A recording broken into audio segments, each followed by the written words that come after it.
Olá, eu sou Adriana Schneider, carioca, nascida e criada na Zona Sul do Rio de Janeiro. Sou mãe do Raul, de 22 anos, da Sofia, de 16. Há mais ou menos 2 anos eu assumi a maternagem da Mariana, que tem 13, e do Ricardo, que tem 8 anos.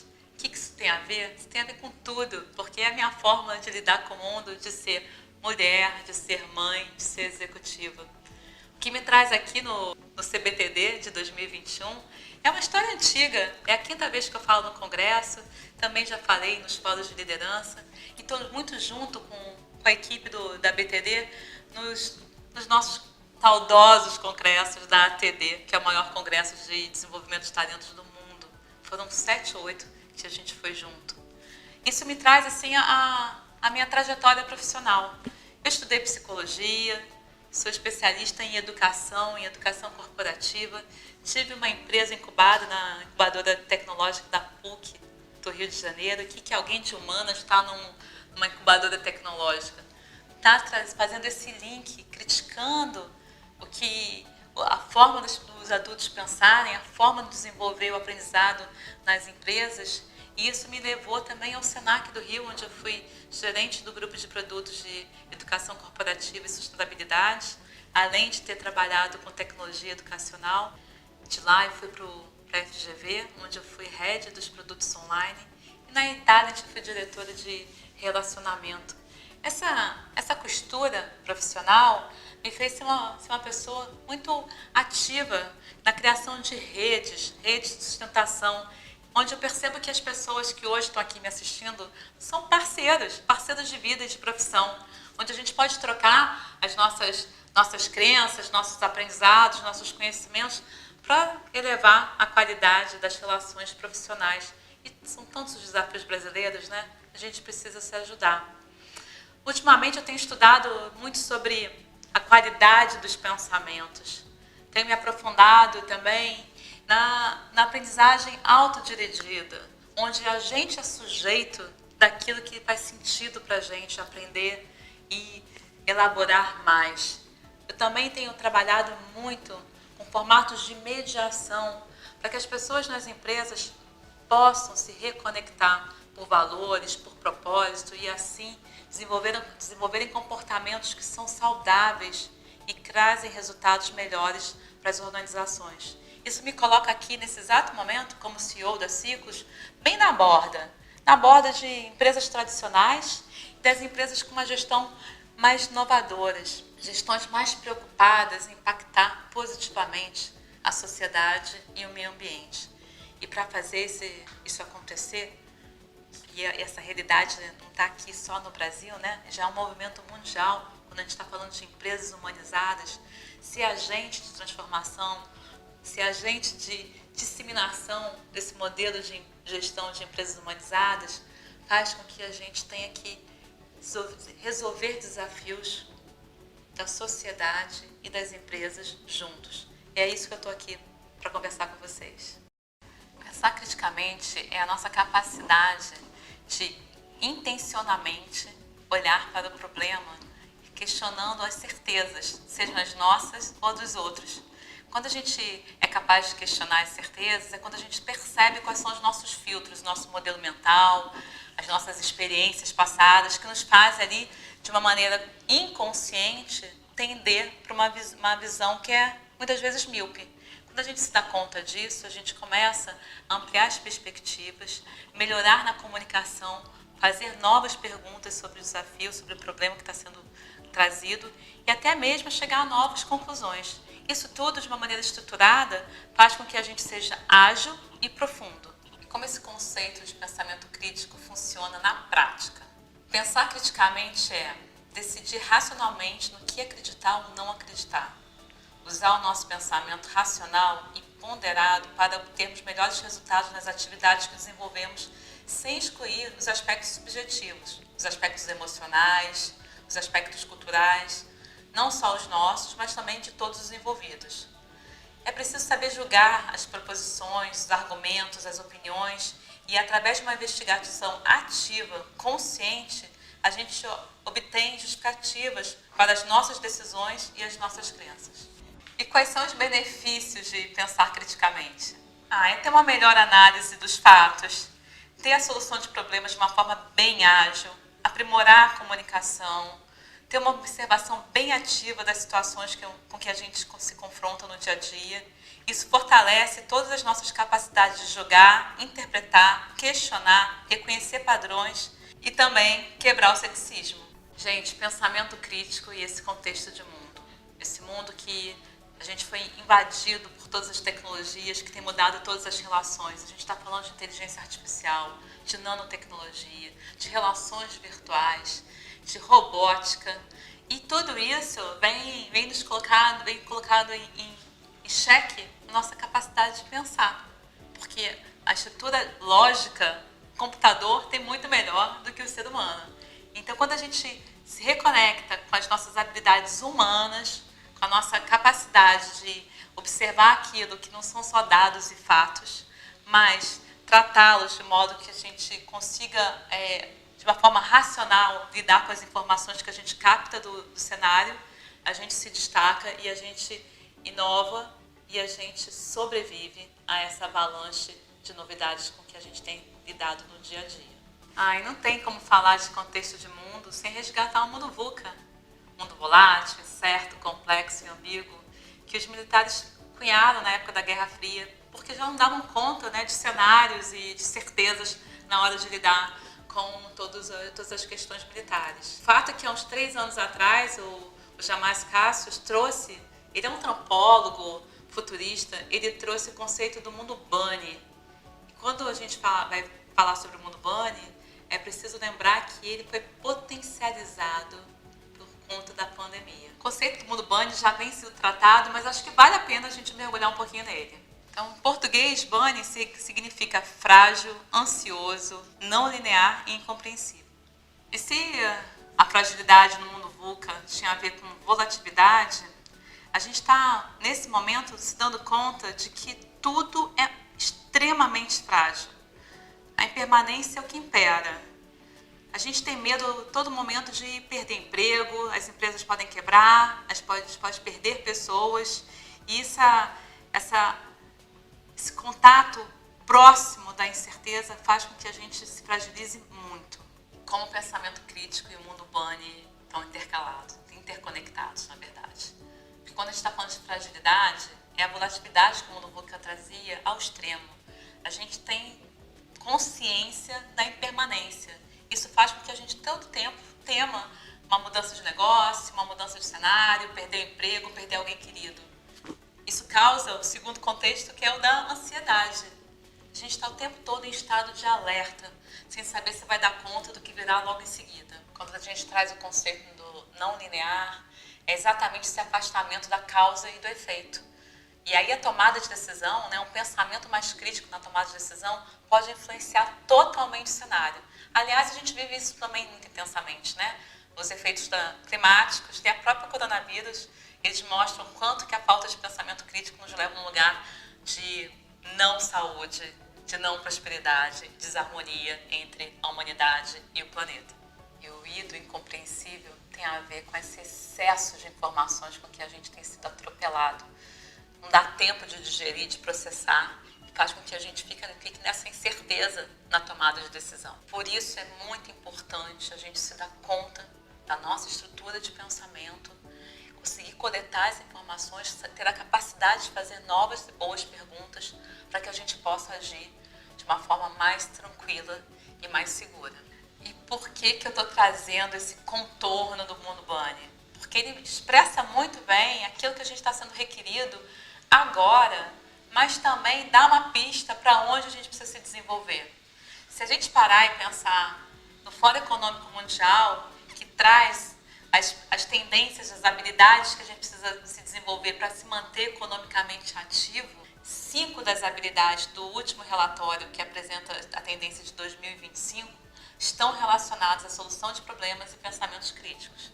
As habilidades são pensamento analítico e inovação, aprendizagem e resolução de problemas complexos, o próprio pensamento crítico e análise, a criatividade, raciocínio e solução de problemas e ideação. Eu acho importante a gente fazer uma correlação do relatório do Fórum Mundial Econômico com as habilidades requeridas pelos líderes, publicadas pela Forbes em outubro de 2020.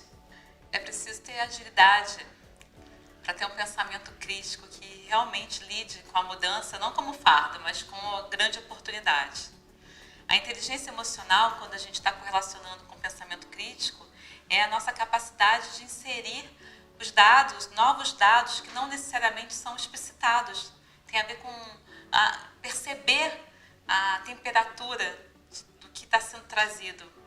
Já quando a gente está falando de inteligência cultural, é a capacidade de respeitar as diferenças, saber ler os traços culturais, fazendo com que essa visão de mundo diferente seja contributiva e não de afastamento. A humildade no pensamento crítico é essa capacidade de saber que não sabe-se tudo, que não tem uma verdade absoluta, que não se é dono da razão. Então, destacando aqui alguns pontos. A agilidade é um resultado até do próprio pensamento crítico. É a capacidade mesmo de olhar para a mudança, os dados que mudaram e poder rapidamente fazer uma leitura e tomar uma decisão. A inteligência emocional tem a ver com empatia. E essa gestão das emoções, para que a gente lide com a temperatura com que a relação está sendo construída, sem ficar preso nas emoções. Eu gosto muito quando a gente traz da inteligência cultural e o pensamento crítico, porque é a nossa capacidade de respeitar, entender o contexto das pessoas envolvidas, as suas origens, né? Quais são os seus contornos, e entender que a visão de mundo deles é diferente, não necessariamente é pior ou errada. E o pensamento crítico contribui com a visão, essa percepção de dados, né? E de oportunidades, essa capacidade de ser um radar, coletar novas informações e ver aquilo que realmente vai ser importante para o negócio, vai fazer com que ele seja perene e ele se renove conforme as mudanças estão acontecendo. Gente, para ninguém ficar querendo cortar os pulsos, achando que agora é muito complexo, não vai dar, o que eu tenho que fazer? Gente, todos nós temos essa capacidade. Nosso cérebro é plástico, ou seja, conforme a gente vai vivendo as experiências, a gente vai aprendendo e vai criando novos caminhos neuronais. A gente tem essa capacidade nata, é só preciso estimulá-la cada vez mais. O mundo já está estimulando. E como é que a gente faz para lidar com isso de uma forma melhor? Primeira coisa é lembrar como a gente era. Quando a gente tinha a mente mais livre, quando tudo era uma novidade, esse olhar do novo que a criança tem, quando a gente está aprendendo, se colocando como aprendiz a tudo que acontece na nossa vida. Isso faz com que a gente lide com as situações com um olhar menos viciado, menos ensimesmado, menos preso ao que já passou e mais aberto ao que vai acontecer. O pensamento crítico, ele não necessariamente está ligado a questionar de uma forma negativa. A gente tende a achar que toda vez que a gente está recebendo crítico é ruim, ou quando a gente está criticando pode ser mal interpretado. Não. O pensamento crítico é a nossa capacidade de olhar para o que está acontecendo e perguntar, e se? Quais são os pressupostos limitantes que nos fazem chegar no mesmo resultado? E se a gente pensasse diferente, se a gente tivesse todos os recursos, e se a gente confiasse uns nos outros, e se a gente tivesse todos os recursos necessários para entregar o que deve ser entregue? Quando a gente começa a se questionar de uma forma contundente e aberta, a gente cria novos cenários, novas hipóteses e chegamos a novas soluções. Isso é muito valorizado no ambiente corporativo, porque a gente precisa o tempo todo pensar numa melhoria contínua e também olhar não só para o presente, mas também olhar para o futuro. O que a gente vai precisar fazer para se manter no jogo? Enquanto a gente está aqui pensando só na melhoria de qualidade, novas demandas estão vindo, novos produtos, novos serviços, novos consumidores estão surgindo e a gente nem está sendo capaz de se dar conta disso tudo que está acontecendo. Vocês têm ideia de quanto dinheiro perdido, quanto tempo perdido, quanta energia perdida a gente tem no ambiente corporativo por a gente não ter pensamentos de qualidade? Eu adoro o Think Environment e a Nancy Klein traz uma provocação que orienta toda a nossa forma de lidar, que é a mente que tem a pergunta tem a resposta. A gente só precisa prestar atenção no fluxo do pensamento. Para que a gente possa pensar bem em ambientes corporativos, a gente precisa criar um ambiente de segurança psicológica. onde a gente possa se expressar, possa ser apreciado pela nossa capacidade de pensar e por isso a gente vai arriscando. É muito interessante porque todo mundo fica sempre ligado no resultado. Todo mundo quer um bom resultado. Mas como é que a gente chega no bom resultado? É preciso ter boas relações. Relações de parceria de pensamento. Relações onde as pessoas contribuam com a forma de pensar uma das outras. E quando a gente consegue ter essas relações mutuamente positivas, a gente consegue propor e fazer coisas diferentes. A gente consegue arriscar. E mesmo que a gente erre, a gente consegue aprender com erro. E quando a gente aprende com erro, gente, a gente tem uma alavancagem aí de possibilidades de novos resultados. E quando a gente dá resultado bom, a gente, num ciclo virtuoso, a gente tem melhores relações, a gente consegue pensar mais fora da caixa e assim por diante. Então, quando a gente está em ambientes onde tudo que a gente pense, tudo que a gente proponha, a gente é criticado, não no sentido positivo, mas ser cerceado, ser questionado, não para pensar mais e mais profundamente, mas sim para ficar do jeitinho que sempre foi. E aí, gente, o resultado não tem como ser bom. Nunca será bom. E a gente nunca vai ser feliz. E gente feliz produz mais, performa mais. E o resultado é bom para todo mundo. Como é que a gente coloca isso na prática? Líderes e autolíderes, né? Minimamente somos líderes de nós mesmos. No ambiente corporativo, para a gente poder pensar criticamente, é preciso ter alguns combinados. Primeiro, assim, que todos têm vez e têm voz. Todos têm a possibilidade de trazer as suas opiniões e os seus questionamentos. Criar espaços em reuniões onde a gente tenha pautas definidas e a gente ter a possibilidade de quem é extrovertido, assim como eu, que pensa conforme vai falando, que essas pessoas, assim como eu, deem espaço para aqueles introvertidos que precisam pensar para poder falar. Então, não é possível ter uma reunião onde pessoas fiquem caladas. É preciso dar voz a todos os participantes. Assim como também a gente trabalhar e não aonde a gente quer chegar, no sentido de um produtinho final. A gente pode trabalhar com perguntas. O que a gente quer? Como a gente quer? Onde a gente quer chegar? E aí esse caminho é construído e o produto final, ele é muito mais rico, porque tem a diversidade de vários pensamentos. Ambientes de pensamentos ricos, todos têm poder e têm o direito de se posicionar, independente da hierarquia ou do estilo. Pessoas como eu, que são extrovertidas, falam e vão pensando conforme vão falando. No entanto, tem pessoas com muitas contribuições que são as introvertidas, que precisam pensar para se colocar. E se não tem espaço, a gente perde todo o potencial ali, toda a inteligência que está ali, e a inteligência não fica individualizada ou fica empobrecida. Não tem o trabalho mesmo de uma inteligência coletiva. Eu gosto muito da Mary Lipsch quando ela traz os diferentes mindsets. Diferente da Carol Dweck, que traz o mindset de fixo e o mindset de crescimento, ela traz o conceito de 6 modelos mentais. E ela diz que mais ou menos 30% das pessoas operam com apenas um mindset. Que mais ou menos 25% das pessoas operam com 2 mindsets simultaneamente. E que apenas uma fração muito pequena de pessoas são capazes de pensar com 3 mindsets simultaneamente. Quer dizer que as pessoas mais flexíveis, mais criativas, elas também têm minimamente 3 pontos cegos. Como é que a gente faz isso para uma reunião ser efetiva? Como é que a gente faz isso na prática? Todos nós temos aquelas perguntas que são aquelas nossas prediletas, né? Vem um desafio, vem um problema e a gente sempre foca o nosso olhar para algum aspecto, seja de relações humanas, seja de cultura, seja de resultado, de processo, enfim. Quando a nossa forma de pensar orienta as nossas perguntas para que a gente chegue num resultado. Se a gente quer resultados mais ricos, a gente tem que ter outras perguntas. Então, se a gente não tem a possibilidade de ter pessoas diferentes para nos ajudar com essas perguntas diferentes, que a gente tome consciência e preste atenção nas perguntas que a gente não faz normalmente. Então, se é dado para a gente um desafio, a gente precisa se preocupar em pensar fora da caixa e se questionar de uma forma diferenciada daquela que é o nosso padrão. Isso que eu falei agora, pessoal, é muito importante. importante. A gente está falando de ambientes corporativos onde as pessoas criativas são chamadas, né, são selecionadas, são atraídos talentos que pensam diferente, que têm diversidade de vida, de histórias de vida, de formações. E, no entanto, quando entra na empresa, a gente quer encaixotar, fazer com que fique todo mundo igual.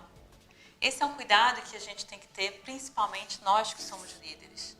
Criar um espaço de segurança psicológica faz com que as pessoas deem o seu melhor, que são seus aspectos humanos, são as suas habilidades socioemocionais. Isso nenhuma máquina, nenhum computador, nenhuma tecnologia vai substituir. E é por isso que eu vou dar agora umas dicas sobre como você pode cuidar disso. Primeira coisa, sair da síndrome de Gabriela. Porque a gente é assim, sempre foi assim. Desconfie de tudo, no sentido de, mas por que é assim? Desde quando é assim? Precisa ser assim? E se não fosse assim? A gente pode trabalhar na investigação de dados, de fontes. É preciso, sim, ter a capacidade de pesquisar e de tratar as informações, porque quanto mais ricas elas são, maior é a nossa capacidade de inventar e de criar a partir delas. Então, apesar do pensamento crítico ser uma forma estruturada de pensamento investigativo, a gente também tem a capacidade de trazer outras camadas de informações que são até as socioemocionais. Além da gente provocar isso na gente mesmo, em quem trabalha com a gente, é muito interessante também a gente ter ali um ambiente onde se possa ter uma liberdade de participação em projetos, em áreas, em interagir com áreas que não necessariamente são aquela nossa área core, né? Nossa área onde a gente está realmente focado. Quanto mais a gente coleta informações, quanto mais a gente cria um repertório para além do nosso repertório técnico, nosso cérebro vai trabalhando para fazer novas conexões e chegar a resultados mais ricos e mais interessantes. Então, trabalhar com equipes multidisciplinares, áreas onde as pessoas se envolvem em vários projetos, independente do cargo, da hierarquia ou da especialidade, ter a capacidade de trazer uma ideia ou trabalhar numa squad, por exemplo, com pessoas com um nível de senioridade diferente, também é muito rico, porque aquele aprendiz, aquele profissional que está no início de carreira, ele tem o frescor que vai te tirar da zona de conforto.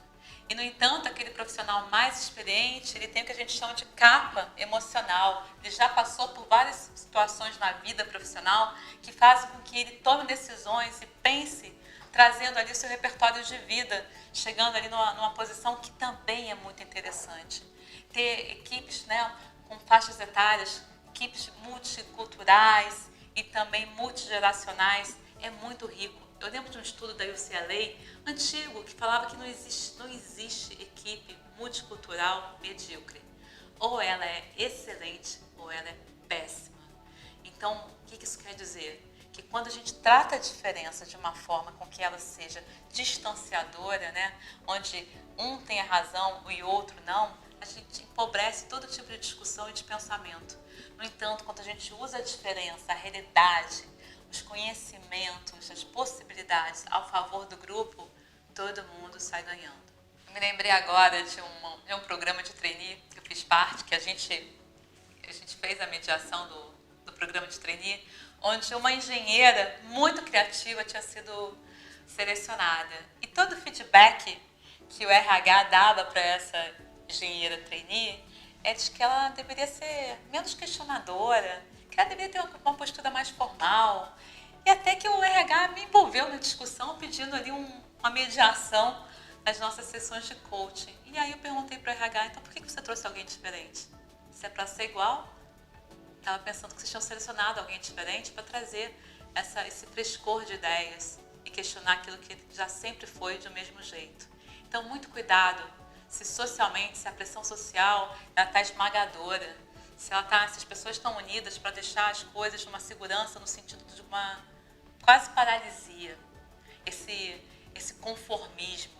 Então, resgatando aqui a nossa jornada de hoje, né? A gente trouxe um pouquinho do contexto de mundo, esse mundo bunny e tudo que ele impõe em nós, como a gente precisa desenvolver um pensamento crítico para lidar melhor com tantas incertezas, ansiedades, vulnerabilidades.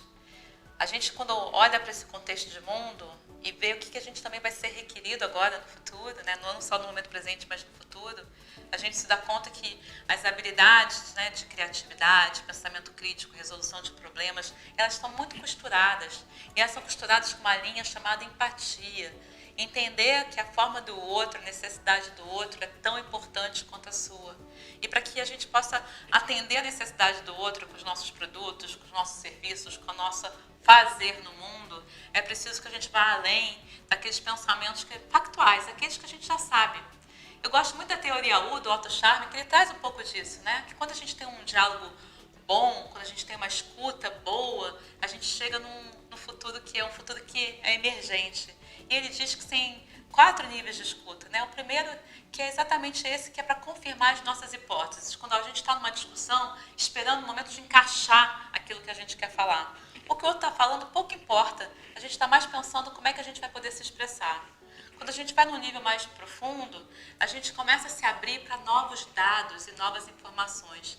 Isso é totalmente da estrutura do pensamento crítico. Que novas informações eu posso ter para que eu possa mudar a minha percepção, mudar meu olhar de visão e, inclusive, ter novas ideias a partir dessa informação que acabou de chegar. Muitas vezes, quando eu estou assistindo uma palestra, como agora vocês estão fazendo, importa muito pouco o que o outro falou, e sim o que as conexões que eu pude fazer a partir da fala do outro. E para fazer uma nova conexão, eu preciso prestar atenção no que está sendo dito. E aí, gente, num outro nível de escuta, que é a escuta mais empática, é quando eu consigo entender a estrutura de pensamento do outro, como é que ele opera, o que é importante para ele, qual é o cenário onde essa pessoa está inserida, para que eu possa respeitar a forma dela ser, as suas dores e as suas necessidades. Eu não preciso concordar com ela, mas eu preciso ser capaz de respeitar. E quando a gente chega nesse nível, a gente entra num estado que a gente chama de flow, onde a ideia de um e a ideia do outro perde um pouco da autoria. É nossa ideia, né? Conversas ricas, pensamentos críticos colocados em prática numa discussão rica, faz com que a gente pense junto. E quando a gente pensa junto, a gente é capaz de chegar no resultado novo. E aí sim, a gente começa a melhorar o nível de qualidade das relações no mundo corporativo e na sociedade. Eu mostrei para vocês que todos nós temos a capacidade de sermos pensadores críticos, que é preciso ter uma intencionalidade em ser. É preciso se dar conta dos nossos metaprogramas, né? Das nossas estruturas mentais, com que fazem com que a gente tenha sempre um viés, assim, uma lente para tudo que acontece, todos os desafios que nos são impostos. Quando a gente toma consciência disso, a gente é capaz de ir além. Essa consciência faz com que a gente se provoque numa postura mais aberta, mais investigativa e mais desafiadora em relação a nós mesmos e a quem nos relacionamos. Existem vários métodos, a gente trabalha com alguns que possibilitam que aquelas parcerias de pensamento aconteçam. E para que essas parcerias aconteçam, é preciso realmente deixar com que o outro pense livremente, onde a gente realmente, genuinamente se interesse, queira saber mais, queira entender mais, queira aprofundar, sair daquela normalidade do vamos falar o mínimo possível, vamos acelerar. Pensa soluções complexas, mundo complexo como o nosso, requer também soluções mais ricas. E quando você estiver bem habilidoso nessa capacidade, que você também possa reconhecer o fluxo do pensamento das pessoas com que você se relaciona. Isso faz com que todas as formas de lidar e de solucionar desafios sejam mais efetivas e sejam mais ágeis também. Eu espero que esse encontro tenha estimulado você a prestar mais atenção no fluxo do seu pensamento. E quando você estiver bem habilidoso nisso, que você comece a prestar atenção no fluxo do pensamento das pessoas com quem você se relaciona. Quando você for capaz de respeitar o fluxo do outro, certamente vocês vão impactar positivamente aonde vocês agem e com quem vocês interagem.